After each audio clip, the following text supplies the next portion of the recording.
Good morning students, स्वागत है आपका एजुकेयर एजीपीएस के आज के मैथ क्लासेस में।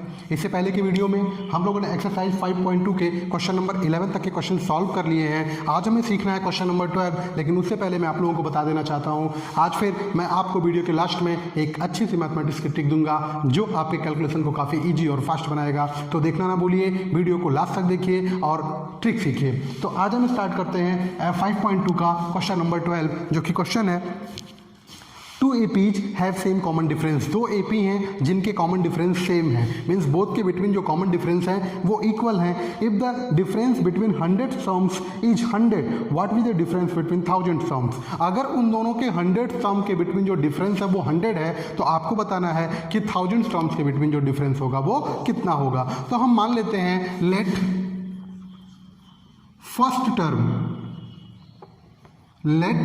First term of first AP, जो कि दो एपी है ना, तो हमने first term of first AP मान लिया। जो first term of first AP है उसको हमने मान लिया ए है, ठीक है, या A1 कर लिया, ठीक है। And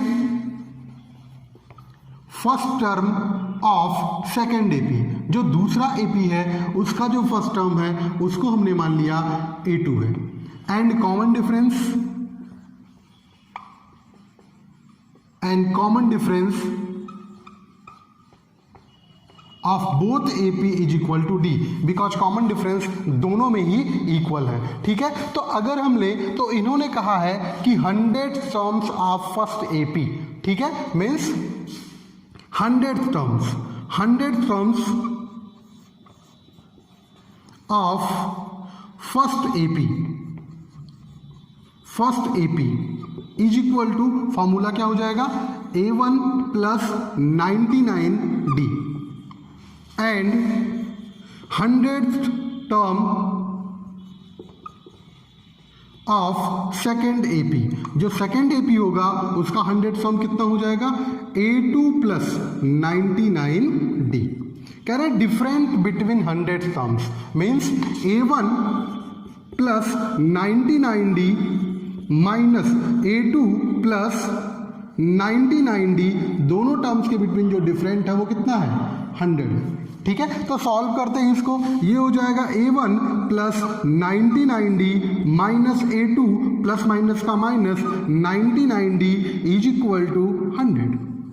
99D plus 99D minus से कैंसिल हो जाएगा, देन वैल्यू हो जाएगी A1 minus A2 is equal to 100, equation number 1। फिर उन्होंने कहा है डिफरेंस बिटवीन 1000 सम्स, जो वैल्यू आपको फाइंड करनी है, difference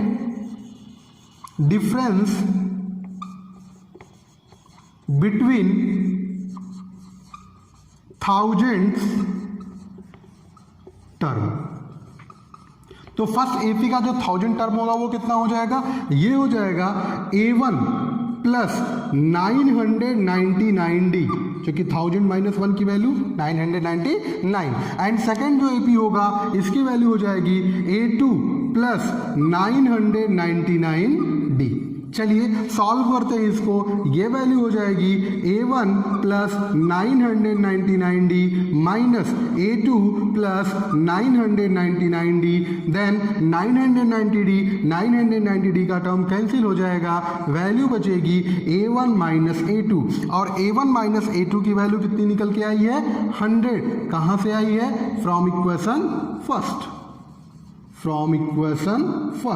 Therefore, difference between 1000 term is equal to कितना आ जाएगा, 100 आ जाएगा। It's your answer.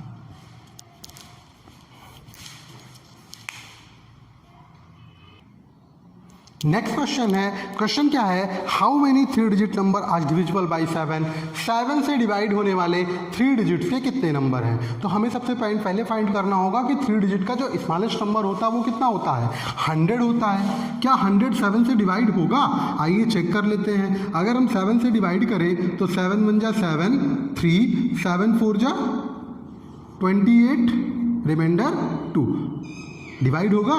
नहीं डिवाइड होगा। तो हम कितना इसको कर दें कि कंप्लीटली डिवाइड हो जाए। मीन्स अगर ये नंबर 7 होता, तो 7 बन जाए 7 डिवाइड हो जाता, ठीक है, मतलब ये वैल्यू डिवाइड हो जाती। तो कितनी कम है ये 5 कम है, मतलब इसमें अगर हम 5 प्लस कर दें तो 105 जो होगा वो स्मॉलेस्ट नंबर होगा जो 7 से कंप्लीटली डिवाइड हो जाए। तो जो फर्स्ट नंबर होगा वो क्या होगा, AP। हम AP जो बनाएंगे वो क्या बनेगा, फर्स्ट नंबर जो होगा 7 से डिविजिबल 3 डिजिट का सबसे छोटा नंबर वो 105 होगा। नेक्स्ट नंबर क्या होगा, नेक्स्ट नंबर हो जाएगा 105 क्योंकि कॉमन डिफरेंस 7 है प्लस 7, ठीक है, A plus D। Next number क्या होगा, नेक्स्ट नंबर होगा 105 plus 2 into 7 A plus 2D and so on, ठीक है। First term, second term, third term. हमें लास्ट टर्म भी जानना पड़ेगा कि वो बड़ी से बड़ी संख्या क्या होगी जो 7 से डिवाइड होगा है और 3 डिजिट की। तो 3 डिजिट का जो ग्रेटेस्ट नंबर होता है वो कितना होता है, 999, यही होता है। देखते हैं 7 से डिवाइड हो रहा है कि नहीं डिवाइड हो रहा है। देन 7 से इसको डिवाइड करें, 7 1 जा 7, 29, 7 4 जा 28, 19, 7 2 जा 14, 5 रिमाइंडर बच जा रहा है। इसका मतलब अगर 5 इसमें से कम कर दें तो नंबर 7 से कंप्लीटली डिवाइड हो जाएगा। तो 999 से अगर हम 5 को सब्ट्रैक्ट करें तो कितना आएगा, 994। मीन्स जो ग्रेटेस्ट नंबर होगा 7 डिजिट से डिविजिबल ये होगा 994। अब जो AP हमको मिल गया इसमें हमें सारे टर्म्स मिल गए, फर्स्ट टर्म मिल गया, कॉमन डिफरेंस मिल गया एंड लास्ट टर्म मिल गया। हमें फाइंड करना है कि कितने टर्म्स टोटल मिला करके ये है। तो आइए फाइंड करते हैं। ये फर्स्ट टर्म हो गया 105, सेकेंड टर्म हो जाएगा 112, थर्ड टर्म हो जाएगा 7 2 जा 14 और 14 में 5 ऐड हुआ 119 एंड सो ऑन। जो लास्ट टर्म होगा ये हो जाएगा 994, ठीक है। हम मान लेते हैं फर्स्ट टर्म की वैल्यू तो हमें पता है 105 है। D की वैल्यू फाइंड कर लें, D is equal to 112 minus 105 is equal to 7 मिल जाएगा, ठीक है। And total number of term हमें फाइंड करना है। हम मान ले रहे हैं कि if total number of terms, let total term is equal to n, therefore an की वैल्यू होगी, जो लास्ट टर्म है वो कितना हो जाएगा 994, ठीक है। an का फॉर्मूला अप्लाई करें तो वैल्यू होती है a plus n minus 1 into D is equal to 994। a की वैल्यू कितनी है 105 प्लस n हमें पता नहीं है इंटू डी की वैल्यू कितनी है 7 है इज इक्वल टू 994। आइए इसी को सॉल्व कर लेते हैं। ये हो जाएगा n minus 1 multiply by 7 is equal to 994 minus 105 को ट्रांसफर करेंगे तो सब्ट्रैक्ट हो जाएगा। कितनी वैल्यू आएगी 994 से 105 को सब्ट्रैक्ट करें, n minus 1 is equal to 7 को ट्रांसफर भी करेंगे तो 14 से 5 सब्ट्रैक्ट हुआ, रिमेनिंग हो गया 9, यहां बचा 8, ठीक है। और ये नंबर हो गया आपका 9 से 1 सब्ट्रैक्ट हुआ 8 और 7 को इधर ट्रांसफर करेंगे तो अपॉन 7, ठीक है। अब इससे हम इसको डिवाइड करते हैं तो 7 से इसको डिवाइड करेंगे, 7 1 जा 7, 1 8 18, 7 2 जा 14, 4 8 49, 7 7 जा 49। देन n माइनस 1 की वैल्यू कितनी मिल गई हमको 127। देन n की वैल्यू कितनी मिल जाएगी 127 plus 1 is equal to 128 term. इसका मतलब कि 3 डिजिट के 128 नंबर्स ऐसे हैं जो 7 से कंप्लीटली डिवाइड होंगे।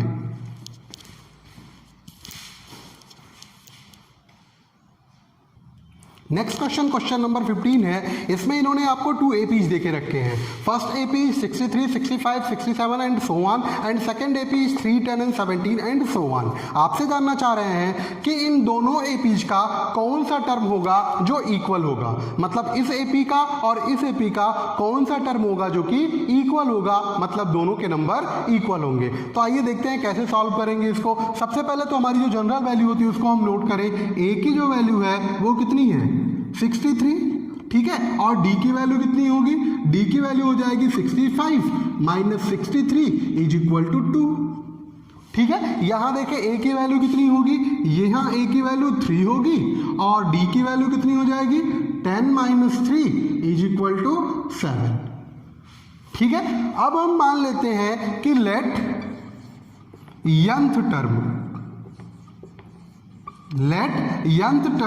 of both APs are equal।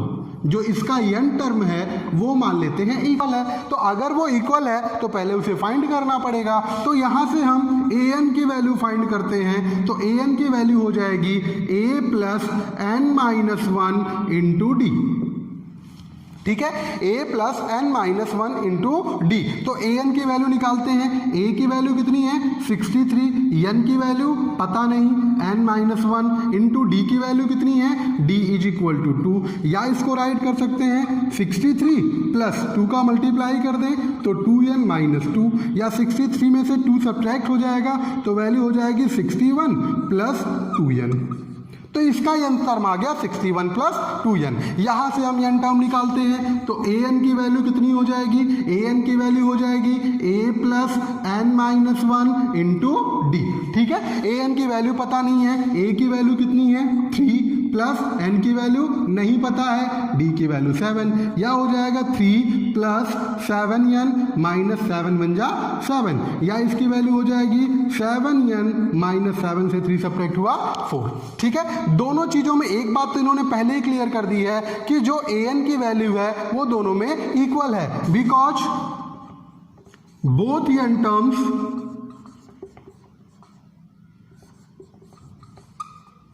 Is equal. Then value क्या हो जाएगी 61 plus 2n is equal to 7n minus 4, या 2n और 7n को इधर ले आएंगे तो minus 7n is equal to 61 उधर जाएगा तो माइनस 61 एंड माइनस 4।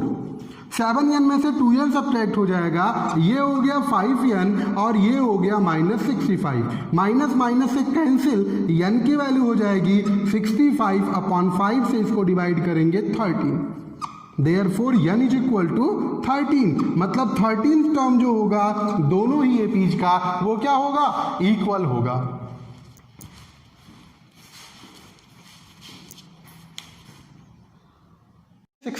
और क्वेश्चन में इन्होंने आपसे कहा है कि if 33rd term of AP is equal to 16 and 7th terms 12 exceeds by 5th term then find the AP. मतलब आपको 3rd टर्म दे के रखा है और 7 टर्म्स के बारे में कुछ कहा है, आपको एपी फाइंड करना है। तो चलिए स्टार्ट करते हैं जहां से इन्होंने दिया वहीं से। ए 3rd का मतलब होता है कि a plus 2d is equal to 16, यही होगा ना, a plus 2d। Then a की वैल्यू अगर हम फाइंड करें तो a इज इक्वल टू हो जाएगा 16 माइनस 2d और इक्वेशन नंबर 1। ठीक है, ये इक्वेशन नंबर 1 हो गया। फिर उन्होंने कहा है and a7 is equal to a5 fifth term plus 12। चलिए इसको सॉल्व करते हैं। a7 का मतलब हो गया a60, a5 का मतलब हो गया a plus 4d plus 12। a के टर्म से कैंसिल हो जाएगा, 6d की वैल्यू हो गई, 4d को ट्रांसफर करेंगे इज इक्वल टू 12। देन 6 में से 4 सब्ट्रैक्ट होगा, वैल्यू हो जाएगी 2d is equal to 12। Then d की वैल्यू कितनी हो जाएगी 12 डिवाइडेड बाई 2, और 12 को 2 से डिवाइड करेंगे 6, मतलब d की वैल्यू हमको कितनी मिल गई 6 मिल गई from equation first.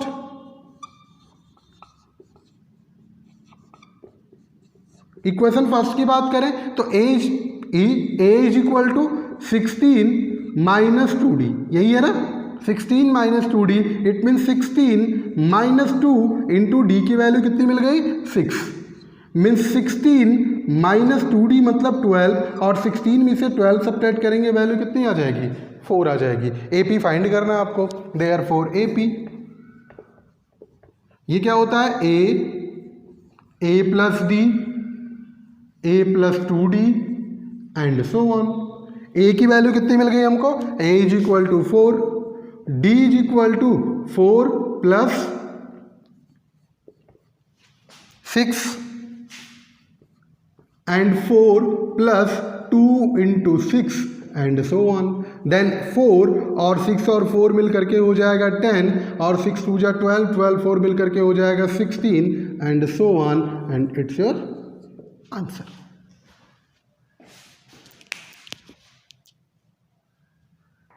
Next question, question number 17, इन विच इन्होंने एक एपी दे के रखा है और एपी के बाद इन्होंने कहा है कि आपको लास्ट से 20 टर्म फाइंड करने हैं। अब तक हम लोग स्टार्ट से फाइंड करते थे, अब हमको लास्ट से 20 टर्म फाइंड करना है, तो कोई प्रॉब्लम नहीं है। देखिए होगा क्या, ए की वैल्यू कितनी दे के रखी है, ए इज इक्वल टू 3, ठीक है। एल की डी की वैल्यू कितनी रखी है, डी इज इक्वल टू आपका हो जाएगा 8 माइनस 3 इज इक्वल टू 5, ठीक है। एल का मतलब लास्ट टर्म कितना है 253 और जो वैल्यू आपको फाइंड करनी है L20 मीन्स n की वैल्यू कितनी हो जाएगी 20 हो जाएगी, ठीक है। L की वैल्यू हो जाएगी, n की वैल्यू हो जाएगी 20। तो देखिए जैसे हम फर्स्ट से फाइंड करते थे तो फॉर्मूला लगाते थे an का, अब हम लास्ट से फाइंड करेंगे तो फॉर्मूला लगाएंगे ln और ln का फॉर्मूला होता है l minus n minus 1 into D. A की जगह एल और प्लस की जगह माइनस, बाकी सब कुछ वही रहेगा। तो ln की वैल्यू हो जाएगी L20 is equal to L की वैल्यू 253 माइनस n की वैल्यू 20 माइनस 1 इंटू डी की वैल्यू कितनी है, डी की वैल्यू है 5, ठीक है। तो ये हो जाएगा 253 माइनस 19 मल्टीप्लाई बाई 5, या हो जाएगा ये 253 माइनस 95, सब्ट्रैक्ट करें तो 13 से 5 सब्ट्रैक्ट हुआ 8, यहाँ हुआ 4 से 9 सब्ट्रैक्ट नहीं होगा, बार्जिंग करेंगे 14 से 9 सब्ट्रैक्ट हुआ 5 और ये वैल्यू हो जाएगी 1, मीन्स लास्ट से जो आपका 20 टर्म होगा वो कितना हो जाएगा 158। तो इस तरीके से आज हम लोगों ने क्वेश्चन नंबर 12 से क्वेश्चन नंबर 17 तक के क्वेश्चन सॉल्व कर लिए हैं। उम्मीद है ये सारे क्वेश्चन आपको अच्छे से समझ में आए होंगे। जो रिमेनिंग क्वेश्चन हैं उसको नेक्स्ट वीडियो में मैं आपको बताऊँगा और इस तरीके से एक्सरसाइज कंप्लीट हो जाएगा। तो अगर आपको ये सारी चीज़ें समझ में आई, जो क्वेश्चंस मैंने बताएं वो आपने अच्छे से सीखे, तो प्लीज़ मेरे वीडियो को लाइक करें, शेयर करें और अगर आप लोगों ने चैनल को सब्सक्राइब नहीं किया है तो प्लीज़ इस चैनल को सब्सक्राइब कर लें। तो अब टाइम है आज के ट्रिक का।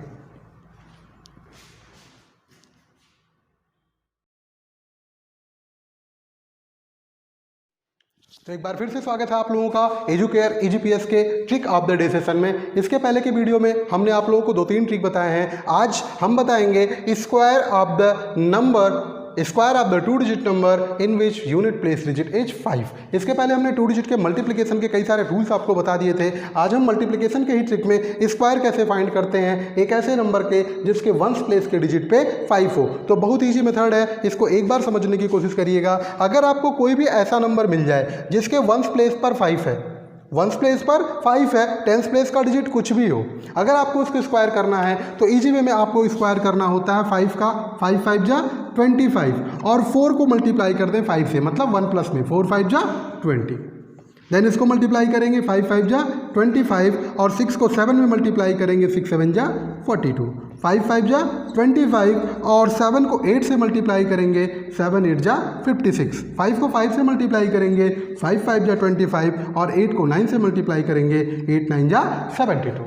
तो इस तरीके से इस ट्रिक का यूज करके आप ऐसे नंबर का स्क्वायर इजीली फाइंड कर सकते हैं जिस नंबर के वंस प्लेस पर 5 हो और टेंस प्लेस का डिजिट कुछ भी हो। हाँ, एक चीज़ मैं आपको और बता दूं, ये ट्रिक आपके 3 नंबर के डिजिट में भी यूज हो सकता है। सपोज दैट 105 का स्क्वायर है तो आप इसको बना सकते हैं 25 और 10 11 जा 110। इस तरीके से आप इस ट्रिक का यूज करके किसी ऐसे नंबर का स्क्वायर फाइंड कर सकते हैं जिसका वंस प्लेस 5 हो और टेंस प्लेस कुछ भी हो सकता है। उम्मीद है कि ये ट्रिक भी आपके पसंद आई होगी। अगर अब तक आपने मेरे चैनल को सब्सक्राइब नहीं किया है तो प्लीज़ इसे सब्सक्राइब कर लें। Thank you very much.